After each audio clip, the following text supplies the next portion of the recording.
శ్రీ వరలక్ష్మి వ్రత కథ. సూతమహాముని సౌనకుడు మొదలైన మహర్షులను చూసి ఇలా అన్నాడు: ఓ మునీశ్వరులారా, స్త్రీలకు సర్వ సౌభాగ్యములు కలుగు వ్రతమొకటి పూర్వం శివుడు పార్వతికి చెప్పాడు. దానిని చెప్తాను వినండి.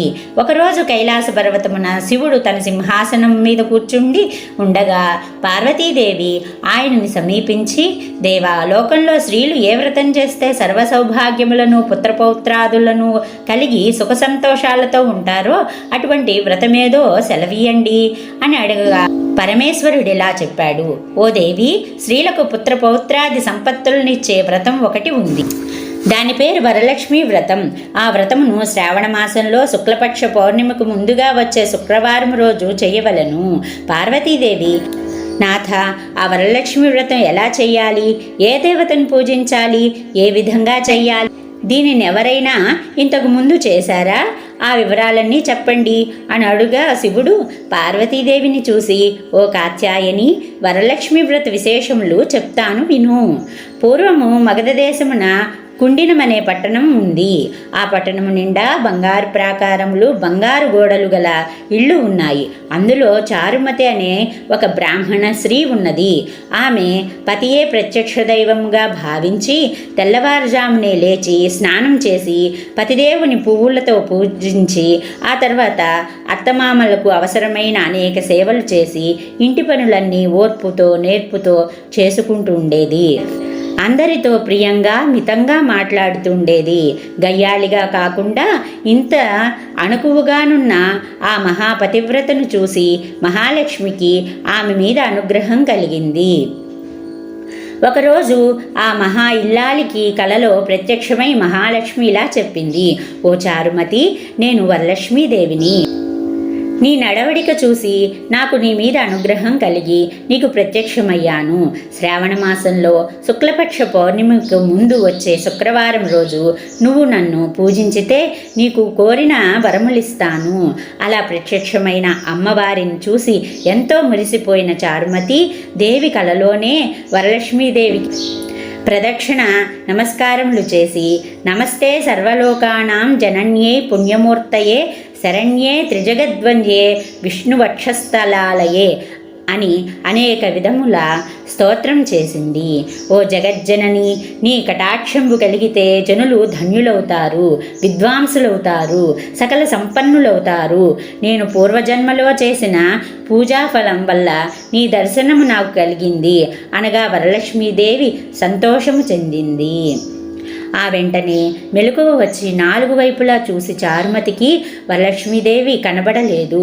అప్పుడు ఆమెకు అర్థమైంది తాను కలగన్నానని. వెంటనే భర్తని అత్తమామలను లేపి చెప్పగానే కూడా చాలా సంతోషించారు. ఈ స్వప్నము చాలా ఉత్తమమైనది. దేవి ఆనతి ప్రకారం నువ్వు తప్పకుండా ఈ వ్రతం చెయ్యి అన్నారు. చారుమతి తన ఇరుగు పొరుగు ఉన్న స్త్రీలకు కూడా చెప్పింది.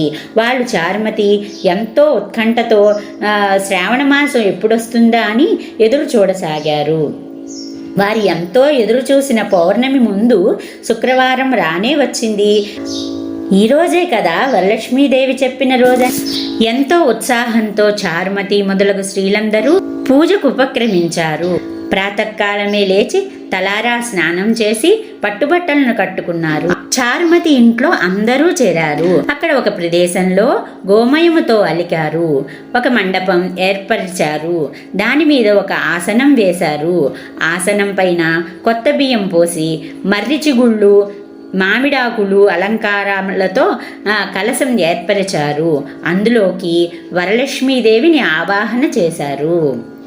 చారుమతి మొదలగు స్త్రీలంతా ఎంతో భక్తి శ్రద్ధలతో పూజ చేశారు. పద్మాసనే పద్మకరే సర్వలోకైక పూజితే నారాయణ ప్రియే దేవి సుప్రీత భవ సర్వదా అను ఈ శ్లోకంతో ధ్యానావాహనాది షోడశోపచార పూజ చేశారు. 9 సూత్రములు గల తోరాన్ని కుడి చేతికి కట్టుకున్నారు. వరలక్ష్మీదేవికి అనేక రకములైన పిండి వంటలు చేసి నైవేద్యం పెట్టారు. దాని తర్వాత ప్రదక్షిణలు చేస్తుండగా ఆ స్త్రీలందరికీ ఘల్లు ఘల్లుమని శబ్దం వినిపించింది. వెంటనే తమ కాళ్లను చూసుకుంటే గజ్జలు మొదలైన ఆభరణములు కనిపించాయి. చారుమతి మొదలైన స్త్రీలంతా వరలక్ష్మీదేవి కృపాకటాక్షములు కలిగాయని ఎంతో మురిసిపోయారు. రెండో ప్రదక్షిణ చేయగానే చేతులకు దగదగలాడే నవరత్నాలతో కూడిన కంకణములు మొదలైన ఆభరణములు కనిపించాయి. ఇంకా వాళ్ళ ఆనందం ప్రత్యేకించి చెప్పేదేముంది. మూడవ ప్రదక్షిణం పూర్తి కాగానే ఆ స్త్రీలంతా సర్వభూషణాలంకృతులయ్యారు. చారుమతి మొదలైన ఆ స్త్రీల ఇళ్ళని స్వర్ణమయాలయ్యాయి. వాళ్ళకి రథగజతురగ వాహనాదులు ప్రసాదింపబడ్డాయి.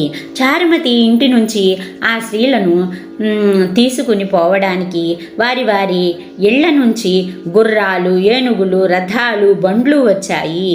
ఆ స్త్రీలు చారుమతి కలిసి వారి చేత శాస్త్ర ప్రకారం పూజ చేయించిన బ్రాహ్మణోత్తముని గంధం, పుష్పం, అక్షతలతో పూజించి 12 కుడుములు వాయనమిచ్చి దక్షిణ తాంబూలములిచ్చి నమస్కరించారు. బ్రాహ్మణుడు వారిని ఆశీర్వదించారు. వరలక్ష్మీదేవికి నైవేద్యంగా పెట్టిన పిండి వంటలను బంధుమిత్రులతో తిని తమ కోసం వచ్చిన గుర్రాలు, ఏనుగులు మొదలైన వాహనములలో వారి ఇండ్లకు బయలుదేరారు. వారు త్రోవలో చారుమతి భాగ్యమును తమ భాగ్యమును ముచ్చటించుకుంటూ వెళ్ళారు. లక్ష్మీదేవి తనంతట తానే స్వప్నంలో వచ్చి ప్రత్యక్షమవటం అంటే మాటల చారుమతి ఎంత అదృష్టవంతురాలు అనుకున్నారు. చారుమతికి ప్రత్యక్షమైన విధానం తన మటుకే దాచుకుని తను ఒక్కతే పూజించకుండా తమ అందరికీ చెప్పి తమకి కూడా ఇంతటి సౌభాగ్యం కలగజేసిన చారుమతి ఎంతటి పుణ్యురాలు. అలాంటి ఆమె పరిచయం కలిగి ఉండిన తామెంత భాగ్యవంతులం అని ఎంతో మురిసిపోయారు. అప్పటి నుంచి చారుమతితో సహా వారందరూ క్రమం తప్పకుండా ప్రతి సంవత్సరం ఈ పూజ చేస్తూ పుత్ర పౌత్రాది వృద్ధి కలిగి ధన కనక వస్తు వాహనములు కలిగి సుఖ సంతోషములతో ఉన్నారు. కావున ఓ పార్వతి, ఈ ఉత్తమమైన వ్రతమును చేస్తే, అలా ఎదుటి వారికి చెప్పి చేయిస్తే సర్వ సౌభాగ్యములు కలిగి శుభముగా ఉంటారు. ఈ కథను విన్నవారికి, చదివిన వారికి కూడా వరలక్ష్మి ప్రసాదం వలన సకల కార్యములు సిద్ధించును. సూత మహాముని, సౌనకుడు మొదలగు వారితో, మునులారా విన్నారుగా, చారుమతి ఎదుటివారి మంచి కూడా ఎలా కోరిందో, ఎదుటి మనిషికి మంచి కలగాలని కోరుకుంటే అమ్మవారి ఇంకా ప్రసన్నురాలై మీరు కోరుకోకుండానే మీకు మంచి చేస్తుంది అన్నారు. ఇది శ్రీ చారుమతి వరలక్ష్మీ దేవి వ్రతకథ సంపూర్ణం.